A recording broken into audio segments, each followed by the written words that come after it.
Hello everyone, আজকে আমি যে স্টোরিটা নিয়ে এসেছি সেটা হলো আমরা আমাদের লাইফে কেউই নিজেকে পছন্দ করি না। আমাদের সবার মধ্যে কিছু না কিছু খুঁত থাকে আর আমরা সেগুলোকে নিয়ে দুশ্চিন্তায় ভুগি আর নিজেদেরকে বলি যে আমাদের লাইফে যদি এর থেকে বেটার কিছু হতো তো ভালো হতো, যদি আমার স্কিন টোন এটা না হয় ওটা হতো বেস্ট হতো, যদি আমার হাইট এর থেকে একটু বেটার হতো ভালো হতো। তো আমাদের মনের মধ্যে এরকম একটা জিনিস সব সময় থেকে থাকে।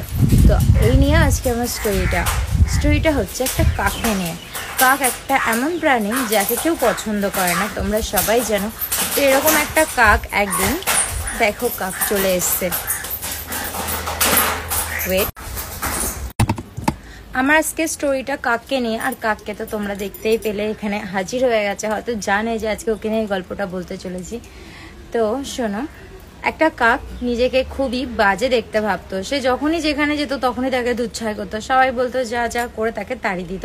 তো কাকের মনে কোনো শান্তি ছিল না, সে খুবই কষ্ট পাচ্ছিল। একদিন সে একটা জলের পাশে গিয়ে বসে আর মনে মনে ভাবতে থাকে যে আমি এত বাজে দেখতে, আমাকে একদমই ভালো লাগছে না বলে সে তার বাবাকে গিয়ে নালিশ করতে থাকে।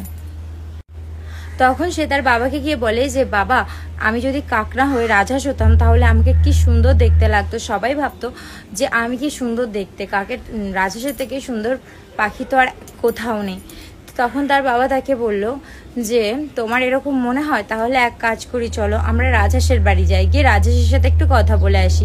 তখন তারা দুজন মিলে, বাবা আর ছেলে, রাজহাঁসের বাড়িতে গেল। রাজহাঁসকে গিয়ে সেই বিচ্ছিরি কাকটা বলছে যে দেখো আমি কত বাজে দেখতে, কালো, কেউ আমাকে পছন্দ করে না, আমি যেখানে যাই সবাই আমাকে তাড়িয়ে দেয়, আর তোমার গায়ের রং এত সুন্দর, তোমাকে তো সবাই খুব ভালোবাসে, তোমাকে খুব সুন্দরভাবে পোষে। তখন রাজহাঁস কাককে বলল যে তুমি দুঃখ পাচ্ছ তোমার গায়ের রঙের জন্য, কিন্তু তুমি খুশি হও যে তুমি একটা কাক, তোমাকে কেউ পছন্দ করে না। দেখো আমাকে সবাই পছন্দ করে, আমাকে সবাই পোষে, কিন্তু আমাকে তারা একটা নির্দিষ্ট সীমার বাইরে যেতে দেয় না। আমাকে তারা একটা নির্দিষ্ট বয়স পরে হয় তারা আমাকে মেরে খেয়ে ফেলবে, না হলে কাউকে বেঁচে দেবে। এই তো আমার লাইফ। আমি আজকে এখানে পুকুরে সাঁতার কাটছি, কালকে আমি সাঁতার কাটতে আসতে পারবো কিনা আমি জানি না, হতেও পারে কালকে আমি মারা গেলাম, থাকলাম না। এর থেকে বরং তোমার জীবনটাই শ্রেষ্ঠ, যে তুমি কাক, তোমাকে কেউ পছন্দ করে না, সবাই দুচ্ছাই করে।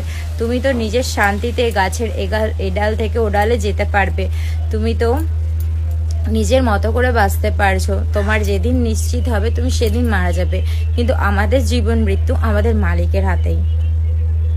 যদি স্টোরিটা ভালো লাগে একটা লাইক করে পাশে দেখো। বাই বাই ফ্রেন্ডস, আবার কথা হবে নতুন গল্পে, ততক্ষণ সবাই সুস্থ থেকেও ভালো। হ্যালো এভরিওয়ান, গরমের দুপুরে তোমাদের জন্য একটা নতুন গল্প নিয়ে এসেছি। গল্পটা হলো দুজন জুড়ুয়া ভাইকে নিয়ে। একজন কৃষকের দুজন ছেলে ছিল, দুজনই যমজ। তারা যমজ হলেও তাদের মধ্যে ফারাক ছিল প্রচণ্ড। একজন ছিল প্রচণ্ড চালাক আর একজন ছিল একটু বুদ্ধ ধরনের। যে চালাক ছিল সে সকালবেলা উঠতো, খাওয়া দাওয়া করতো, তারপর সে ঘুরতে চলে যেত। আর বুদ্ধ ছেলেটা নিজের বাবা মার সাথেই বেশি টাইম কাটাতো। আর সে বুদ্ধ ছিল না, আসলে সে একজন ভালো মনের মানুষ ছিল। তো এরকমভাবে তার একটা সময় বড় হয়ে যায়। বড় হওয়ার পর তার বাবা ভাবে যে তারা যখন বড় হয়ে গেছে লেখাপড়া করে, তাহলে এক কাজ করি যে আমার যে সম্পত্তি আমি তাদেরকে দুজনের মধ্যে ভাগ করে দিই।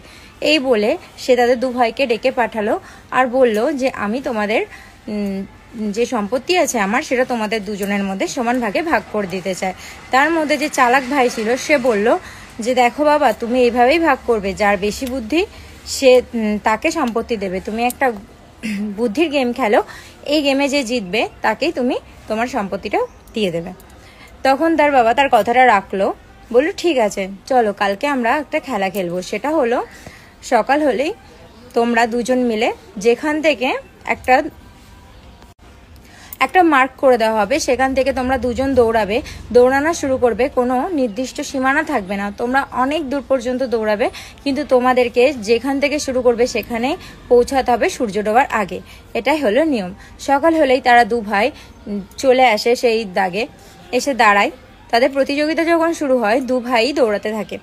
দৌড়াতে দৌড়াতে প্রথমে এক ভাই ঠিক করে নেয় যে আমি অর্ধেকটা দৌড়াবো, দুপুর পর্যন্ত যতটা পারি দৌড়াবো, তারপর আমি রিটার্ন আসবো। মানে তারপরে আমার যে টাইমটা থাকবে সেটা আমি ওই দাগে পৌঁছানোর জন্য লাগাবো। আর যে চালাক ভাই সে ভাবে বাবা যতই বলুক যে একটা টাইমের মধ্যেই দাগে আসতে হবে, বাবা এটাই দেখবে যে কে সবচেয়ে বেশি দৌড়াতে পারে। তো সেই দ্বিতীয় ভাই যে অতিরিক্ত চালাক ছিল সেই ভেবে প্রচণ্ড দূরে চলে যায়। সে যখন বিকালের দিকে ফিরতে থাকে সেই তার বাবা যে সীমানাটা দেখেছিল সেখানে পৌঁছানোর চেষ্টা করে, তখন সে একে তো প্রচণ্ড জোরে দৌড়েছে, ক্লান্ত হয়ে গেছিল আর এত দূর চলে গেছিল যেখান থেকে সে ফিরতে পারছিল না। ফিরতে ফিরতে তার সন্ধে অতিক্রম হয়ে রাত হয়ে যাওয়ার মতো দূর হয়ে গেছে। তো হিসাব মতো সেই বুদ্ধ ভাইটাই জিততে যায়, কিন্তু সেই বুদ্ধ ভাইটাকে যখন তার বাবা বলে তাহলে তো এই সম্পত্তিটা পুরো পেয়ে যাবে, তখন তার সেই ছোট ভাই বলে যে না, আমি পুরো সম্পত্তি নিতে চাই না, এটাকে তুমি সমান ভাগে ভাগ করো, দাদাকেও দাও। তো এটা ছিল আমার গল্প। যদি তোমাদের ভালো লাগে অবশ্যই একটা লাইক করে পাশে থেকো।